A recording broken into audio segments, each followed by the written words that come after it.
Hello, I'm somewhere up the hills in Bahang now, and I thought this is a good place to make a short video tour of this Hyundai Ioniq 5 Lite, the lowest trim available in Malaysia for 200,000 ringgit at the moment. So this is the key fob. You get all the buttons that you get on the Max, which is the charging port cover, the boot, as well as the remote remote motor start, if you want to call it that way. The lock and unlock as well. So when you unlock the car remotely, you do get this very nice DRL coming out to welcome you. Alright, lock it again. So this car has the approach to unlock feature where if you go near it without pressing anything, it will unlock by itself just by detecting the key. The mirrors will come out, the handles will auto flush to welcome you. Very nice touch. Before we get in, let's talk more about the exterior. I like the 19-inch wheels here. This nice petal design. In my opinion, the 19-inch wheels are much better looking than the 20-inch wheels. These have this more futuristic and elegant looking design to them compared to the 20-inch, which just look plain aggressive to me. The back is just about the same as the Max. You do get some lights here, which the Max do not. And you do not have an LED bar here, which the Max does. So this is a remote boot as well. Remote powered boot. Very nice. You get a tonneau cover, you get this manual opening port for the charging port, and you get the 12-volt plug here. You also get ample undercarriage storage. Right.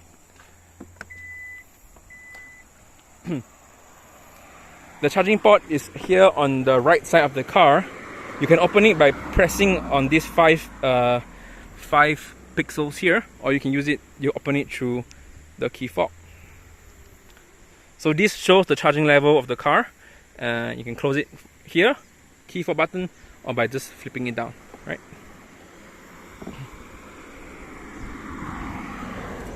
So before we get into the interior of the car, one more thing we have to talk about, of course, because this is an electric vehicle, is the front of the car.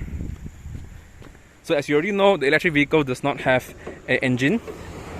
Instead, it has a motor, but that's not here. For the Ioniq 5, you don't get a motor up front. Instead, you get a very nice compartment space here. This is much bigger than the compartment space in front that you get on the Max, because there's no motor on the front compared to the Max where there's two motors, right? So this does have a very nice depth to it. Two finger widths long, deep, sorry. You can put a ton of stuff here. Secondary boot, very convenient. You know, your food items, your bungkus, your tapaos, all throw here lah.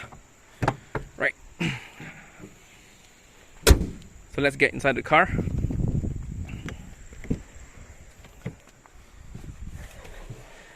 Inside the Lite is probably where you'll notice most of the differences between the higher end variants. So let's turn it on first. So right now I've traveled from my house around in Shah Alam area. So I've been traveling for about 2 hours plus, including hill climbing and highway driving. So I left home at 100% this morning. Now I'm left with 67% and 200 kilometers. This is the Lite, by the way, with a smaller battery capacity. So that's still pretty decent performance. If you're going anywhere near in Selangor, this car will do it just fine. Round trip, no problem. So the interface looks a lot like the Max as well. Yeah, so the biggest differences here is obviously the build quality lah. Here is hard touch plastics, right? Hard touch plastics here, hard touch plastics here. On the Max, you get softer touch materials down here. Although these important, I would say crucial touch areas like the armrest, center console armrest, driver's console armrest, these are all still soft touch. Alright, so very nice. The steering wheel is wrapped in leather as well, a very nice matte finishing.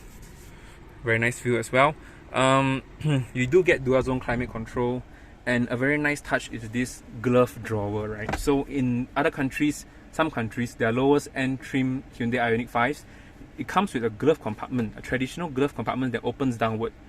So over here on Malaysia, we still get the glove drawer in the lowest trim, which is a very good touch.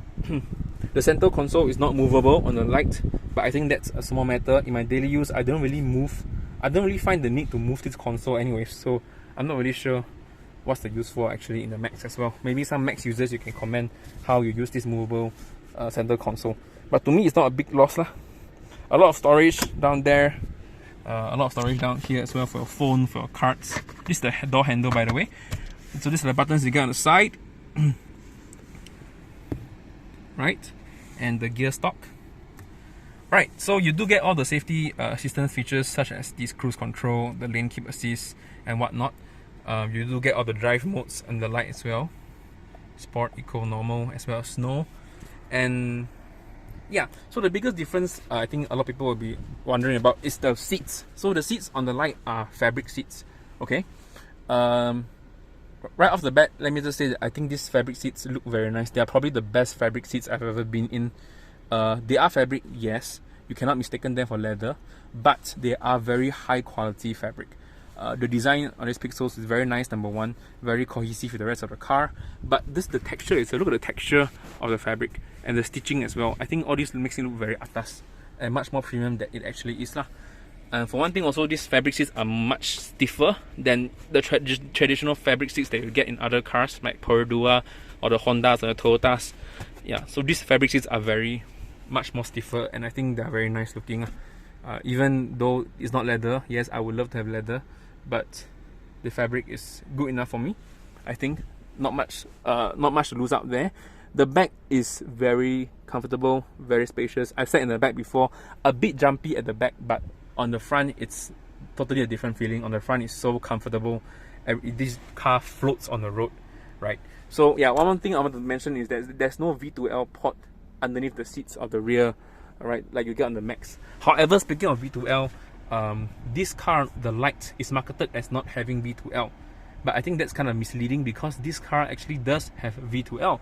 If you click into the EV mode, you will see a button here, EV Charge Transfer V2L, and you can actually access the V2L settings over here. So all you need actually is just the V2L adapter, which does not come with the LITE. So you need to purchase it by yourself, either through eBay or through third-party manufacturers that make these V2L adapters or cables, right? So these are available online for 1,000 to 2,000 ringgit Malaysia, or you can wait for Hyundai Malaysia to bring it in, Sime Darby to bring it in, right? So you get about everything else that you get on the Max.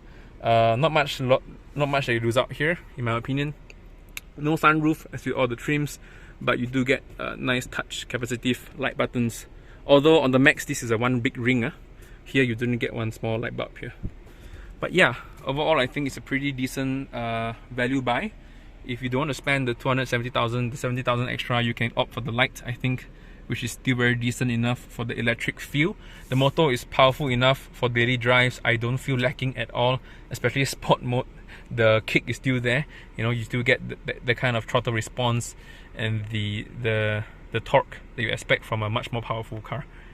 So yeah, let me know what else you want to know about this car. I hope this video has helped you a bit, and I hope you enjoy it. Thank you very much.